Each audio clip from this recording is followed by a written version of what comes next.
Naiintriga ang karamihan sa naging sitwasyon ng Mike Chris sa ngayon. Bago ang lahat, magandang araw mga kalingap, tagpi-tagpiin natin ang mga salitang napapabalite sa kanilang di umano'y relasyon. Naging malapit na tandem ang Mike Chris at higit pa sa pagiging magkaibigan. Nagsimula sa may maayos na pagpapakita ng magandang intensyon at naging kompatibol sa kani-kanilang karera sa buhay.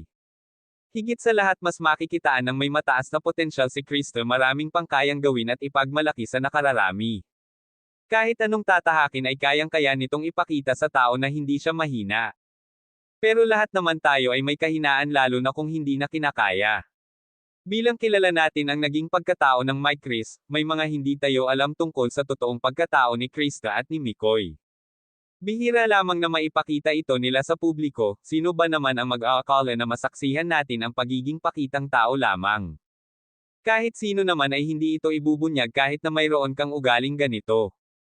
Ayon sa nalaman natin, nagkakalabuan na ang Mike Chris, wala nang sinasabi na spark at parang wala nang balak pang maging malapit ng sobra tulad ng dati.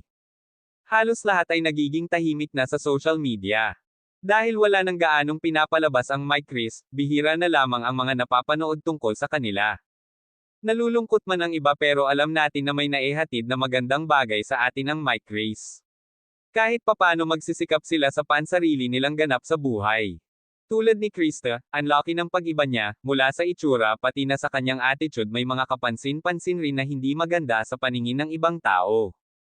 Hindi naman lahat ay napapansin ito, bilang lang, sa palagay natin dahilan ba nito ay ang pagbabago niya ay nagbago na rin ang kanyang attitude, depende naman ito sa tao kung gusto niya baguhin ang kanyang pagkatao, kahit na si Mikoy, may iba na rin pinaglalaanan ng oras at atensyon dahil doon niya mismo nakikilala ang tunay na siya at may ipagmalaki siya pagdating ng araw, at makilala rin siya na may mabuting kalooban sa iba. Maraming salamat.